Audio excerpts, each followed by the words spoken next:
Johnny Carson ruled late-night television for 3 decades, charming millions with his quick wit and easy smile. But behind the curtain at The Tonight Show, Carson kept a secret list of banned guests that shocked Hollywood. From comedy legends to rising stars, over 30 celebrities found themselves permanently blacklisted from America's most-watched talk show. Some committed unforgivable sins against his crew. Others challenged his authority. A few simply told the wrong joke. These are the explosive stories of the feuds, fights, and forbidden appearances that Carson's producers kept hidden for years. The King's Iron Rule. Johnny Carson wasn't just a talk show host. He was the king of late-night television. From 1962 to 1992, The Tonight Show, starring Johnny Carson, dominated American culture. Every comedian dreamed of sitting on his couch. Every celebrity wanted his approval. Getting called over to the couch after your stand-up set meant you had made it. But Carson ran his kingdom with an iron fist that few people saw. According to Mark Malkoff's biography, Love Johnny Carson, the talk show host maintained a list of celebrities banned from the show for various reasons. For years, people close to the show denied this list existed. They claimed it was just Hollywood gossip. But Peter Lassily, Carson's producer for 22 years, confirmed the infamous ban list was real, with over 30 names on it. Although a printed list might not have existed, both Burt Reynolds and Rich Little claim to have seen a physical copy of the document.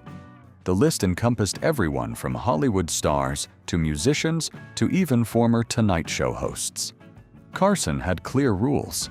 Some guests could still appear on The Tonight Show if a guest host other than Carson was overseeing the program. This meant you weren't banned from the show itself, just from appearing when Johnny was behind the desk. That distinction mattered. It was personal. What could get you on this list? The reasons varied wildly. Some were banned for behavior, poor performance, or feuds. Others made mistakes they didn't even know were mistakes. And some committed the cardinal sin of disrespecting Carson's crew. The ban list wasn't just about ego. It revealed something deeper about Carson's character. Carson did not abide by bad manners, nor did he tolerate anyone who disrespected his staff and crew. Stars be damned. This protective instinct toward his team would lead to some of the most shocking bans in television history. Jerry Lewis. Jerry Lewis was American royalty, the king of comedy, a giant of entertainment who had appeared on or guest hosted The Tonight Show more than 80 times by the summer of 1975. He was one of Carson's most frequent collaborators. The two men admired each other's work. Then one week changed everything. Lewis was guest hosting The Tonight Show for a week. Everything seemed normal until Lewis walked into the studio just 90 minutes before showtime. He had a typed monologue and 4 single-spaced pages of additional material. All of it needed to be transferred to cue cards. The show's cue card operator was Don Schiff, a professional who had worked with Carson for years. Schiff looked at the material and did some quick math. He told Lewis he would get the monologue on cards, but there simply wasn't enough time to transcribe all the additional pages. Lewis got hysterical and verbally abusive when Schiff told him he couldn't fulfill his request in time. Lewis didn't see a crew member doing his best under impossible circumstances. He saw an obstacle to his performance. He screamed at Schiff. He berated him for not working faster. The verbal assault was so severe that Schiff went straight to Carson after Lewis's week of guest hosting ended. When pressed for a reason why he would never be in charge of cards when Lewis was guest hosting, Schiff told Carson about Lewis's hysterical and verbally abusive behavior. Carson didn't hesitate. After hearing the story, Johnny made a quick decision. Despite Lewis being a giant of American entertainment, he was clear that Lewis would never guest host or appear on the show again. And except for one brief exception, Lewis never did. This wasn't about comedy styles or ratings. This was about respect. Carson did not abide bad manners, nor did he tolerate anyone who disrespected his staff and crew. It didn't matter if you were Jerry Lewis or a complete unknown. If you mistreated the people who made The Tonight Show possible, you were done. The ban sent shockwaves through Hollywood. If Jerry Lewis could be blacklisted, anyone could. Joan Rivers. Joan Rivers owed everything to Johnny Carson. In 1965, she was a struggling comedian, sleeping in her car, working temp jobs, and wondering if she should quit show business. She had spent nearly a decade eking out a living as a writer and performer, alongside fellow comics like Woody Allen, Richard Pryor, and George Carlin. While many of her peers had found mainstream success, and she continued to play smaller clubs. Then she got her shot on The Tonight Show. Carson said on air in 1965, "You're gonna be a star." He was right. That appearance changed her life overnight. Over the next 20 years, Rivers became one of Carson's most frequent guests. She appeared on the show almost 100 times. In the 1970s, she did opening monologues and hosted. By the early 1980s, she became Carson's permanent guest host, filling in for him on Monday nights from 1983 to 1986. Rivers considered Carson her professional mentor. She wasn't naive about their relationship. She knew Carson was cold off camera and rarely spoke to guests before or after their interviews. But professionally, he had given her everything. In 1986, the new Fox network approached Rivers with an offer. They wanted her to host The Late Show starring Joan Rivers. She would become the first woman to ever host her own late-night talk show. Fox wanted her husband, Edgar Rosenberg, to produce it. Rivers was thrilled. After 2 decades on The Tonight Show, this was her big break. She stuck around for 18 years, and everybody else had left the show to do their own shows. Bill Cosby, David Brenner, George Carlin, everybody. She thought Carson would be happy for her. The first person she called was Johnny, and he hung up on her and never, ever spoke to her again. Rivers was stunned. She called back. Carson slammed the phone down. She called again. He slammed it down again and never spoke to her again. Ever. Carson claimed that Rivers never called him and that he felt betrayed. But Rivers insisted she had tried to reach him first. She couldn't understand his fury.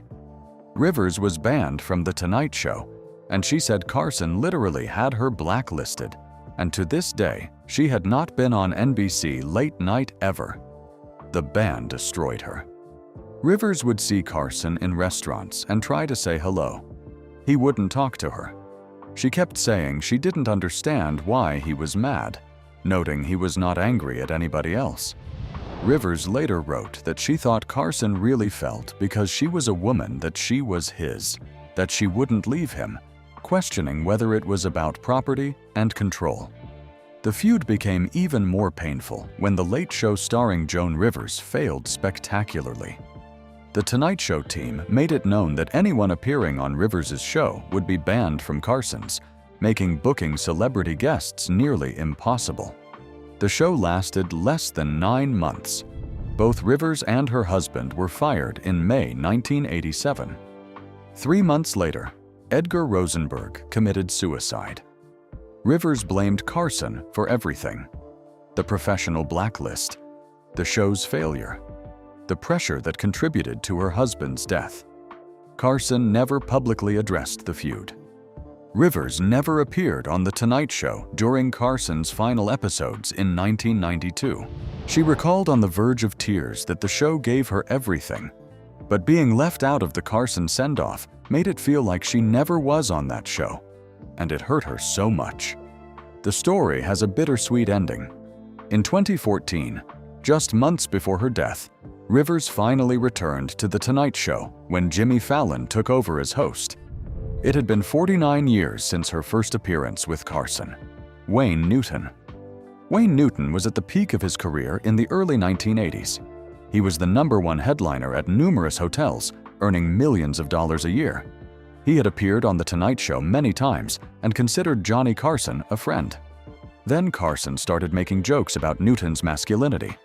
Newton said what happened was he had done Carson's show many times and considered him a friend of mine.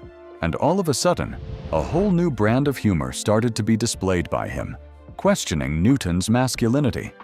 The jokes were relentless. Night after night, Carson and other comedians on the show would crack jokes implying Newton was gay.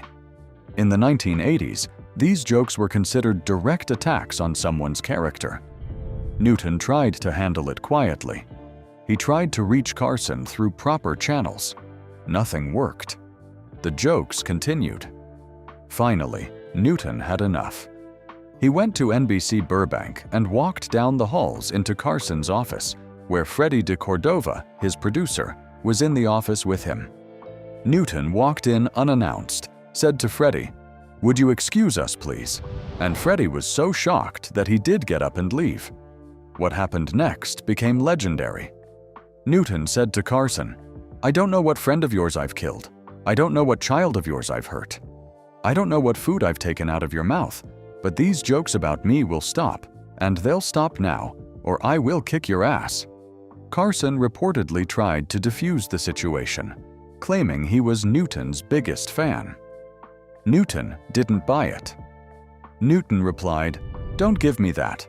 I am here to straighten out whatever your problem is, and whichever way you want to straighten it out is fine with me." The confrontation worked. The jokes stopped immediately. But the relationship between Newton and Carson never recovered.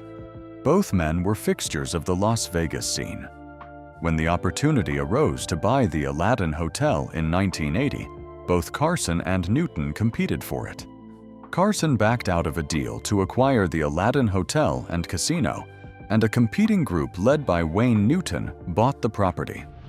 According to lawyer Henry Bushkin, Carson became annoyed that he was portrayed in the media as having lost the deal and reacted by telling jokes on his show about Newton. But this time, the jokes were different. They weren't about Newton's masculinity. They were darker. Rumors began circulating that Newton had connections to organized crime. Newton accused Carson, saying ultimately the whole thing that evolved around 1980, where he was accused of fronting for the mafia and being a member of the mafia and being extorted by the mafia, all of that emanated from Johnny Carson's influence. Newton sued NBC for libel and won a $5.2 million judgment. A federal court overturned the award in 1990, ruling the reports were not deliberately or recklessly false. Years later, Newton appeared on Larry King Live and spoke publicly about Carson for the first time. He said he was going to say something he had never said on television. Johnny Carson was a mean-spirited human being, and there are people that he has hurt that people will never know about. And for some reason at some point, he decided to turn that kind of negative attention toward Newton. Some bans were temporary.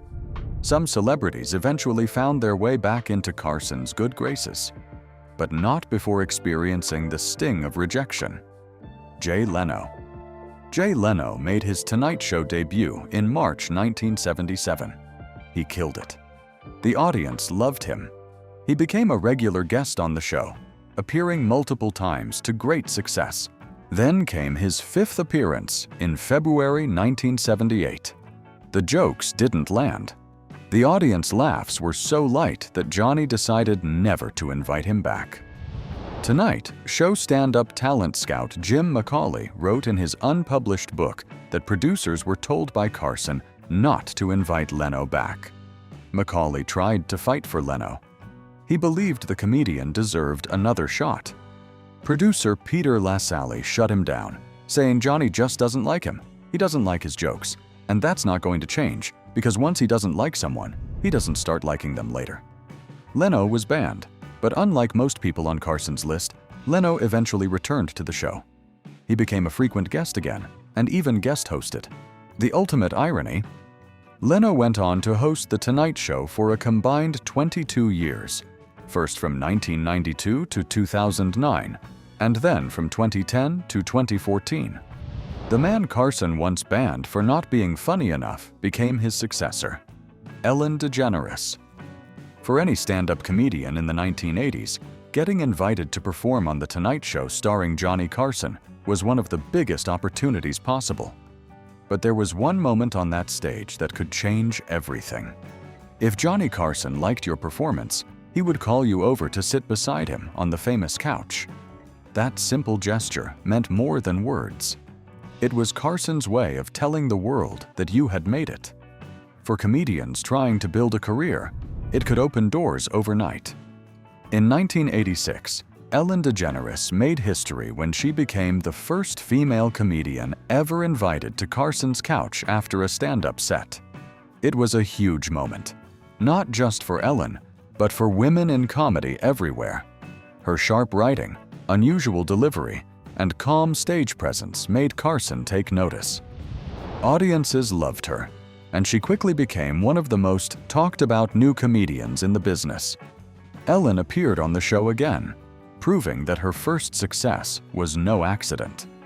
By the time she was invited back for her third appearance in May 1987, things seemed to be going perfectly.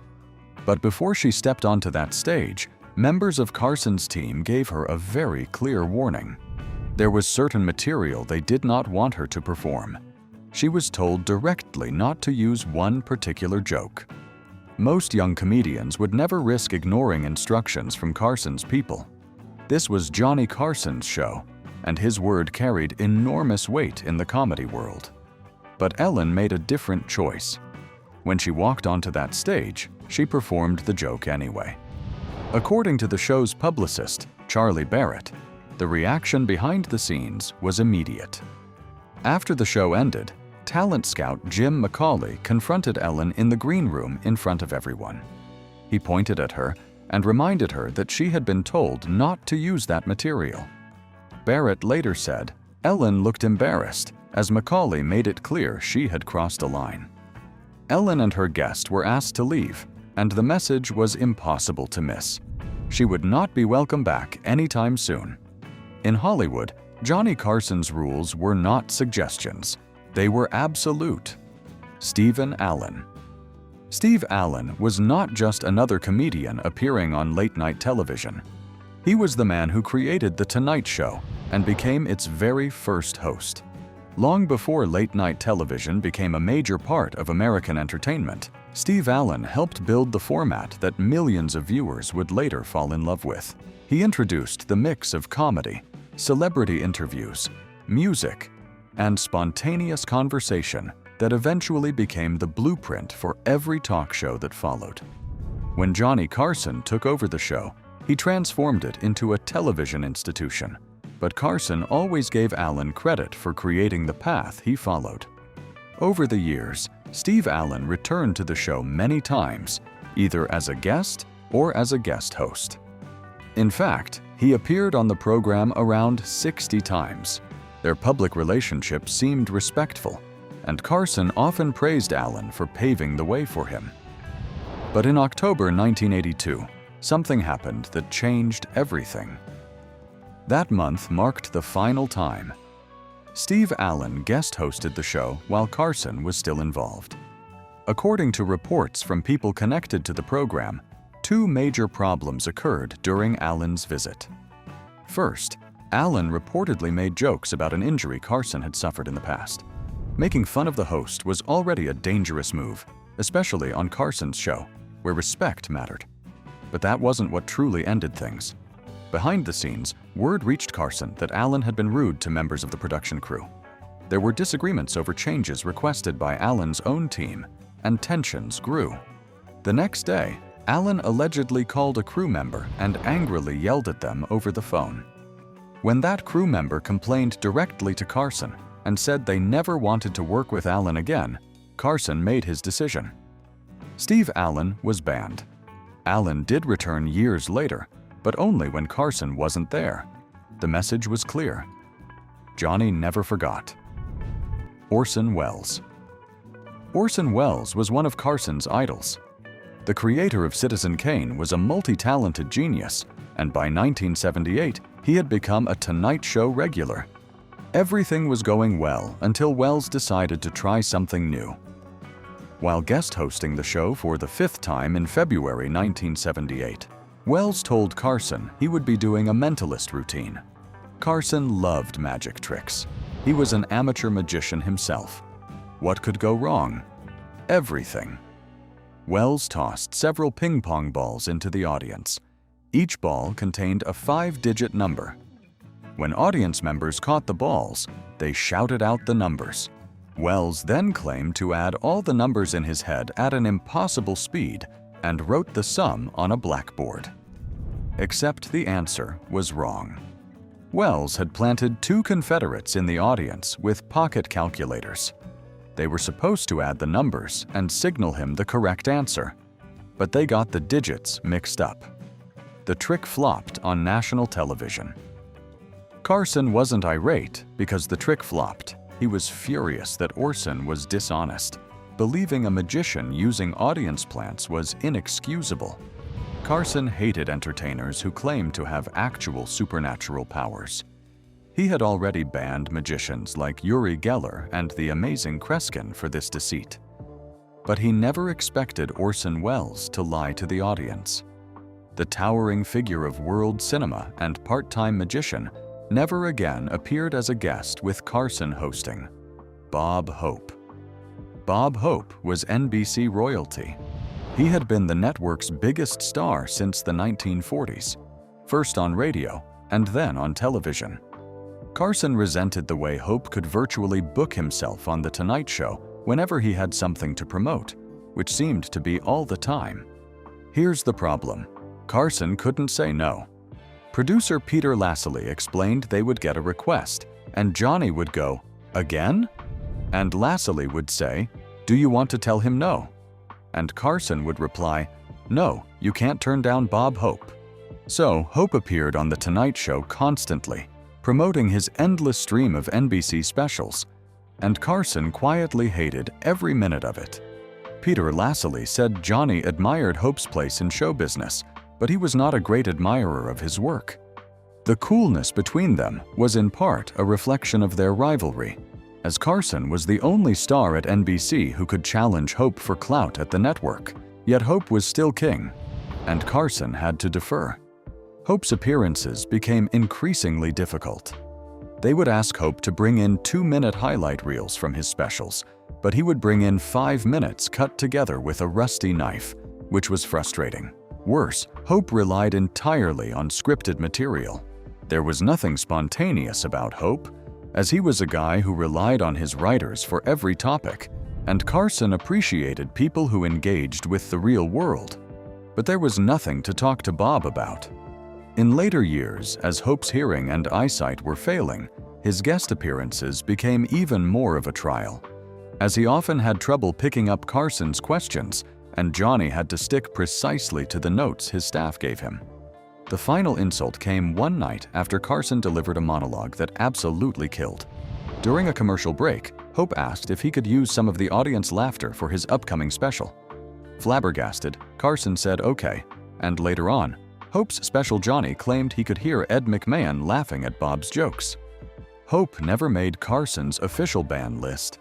He was too powerful. NBC would never allow it. But if Carson had been able to ban anyone, Bob Hope would have been at the top. Johnny Carson's ban list reveals the complicated truth about late-night television's most beloved host. To millions of viewers, he was warm, funny, and generous. But to those who worked with him or crossed him, Carson could be cold, unforgiving, and vengeful. The list included over 30 names. Some people earned their spots through genuine misconduct, like mistreating crew members. Others simply had bad timing or told the wrong joke. A few, like Joan Rivers, committed the unforgivable sin of becoming competitors. What makes Carson's ban list so fascinating is what it tells us about power in Hollywood. Carson wasn't just a talk show host. He was a kingmaker. An appearance on The Tonight Show could launch a career overnight. His approval could turn an unknown comedian into a household name. But that same power could destroy careers just as quickly. The banned celebrities fell into distinct categories. There were the crew abusers like Jerry Lewis and Steve Allen, who learned that Carson protected his team fiercely. There were the rule breakers like Ellen DeGeneres and William Shatner, who discovered Carson's unwritten laws the hard way. There were the disappointing performers like Leno, who bombed one too many times. And there were the betrayers like Joan Rivers, who committed the ultimate sin of leaving for a competing show. Carson's cold shoulder was well known in Hollywood circles, as even on the set of his show he didn't like to mingle with his guests, rarely visiting with them before or after their interviews. This emotional distance made his decisions easier. These weren't friends he was banning. They were professional relationships that had soured. Some bans were justified. Screaming at crew members like Jerry Lewis deserves consequences. Lying to the audience like Orson Wells did violates the basic trust between performer and viewers. But other bans seem petty in hindsight. Banning Leno for one bad performance? Freezing out Joan Rivers for 2 decades because she took a job offer? These reactions reveal a man who held grudges like precious possessions. The most telling aspect of Carson's ban list is who wasn't on it. Bob Hope drove Carson crazy, but Hope's NBC clout made him untouchable. This proves Carson's bans weren't just about personal feelings, they were about power dynamics. He banned people he could ban and tolerated people he couldn't. Carson retired in 1992, ending his 30-year reign over late-night television. He died in 2005, taking many of these feuds to his grave. Most of the people he banned never received apologies. Many never understood what they did wrong. Joan Rivers tried to reconcile for decades and never got closure. Wayne Newton aired his grievances publicly and still felt the sting of Carson's attacks years later. But the ban list serves as a reminder. Behind every charming smile on television is a human being with grudges, insecurities, and an iron will. Johnny Carson gave countless comedians their start. He launched careers and created stars. He changed late-night television forever and influenced every host who came after him. He also destroyed friendships, held decades-long grudges, and used his power to punish those who displeased him.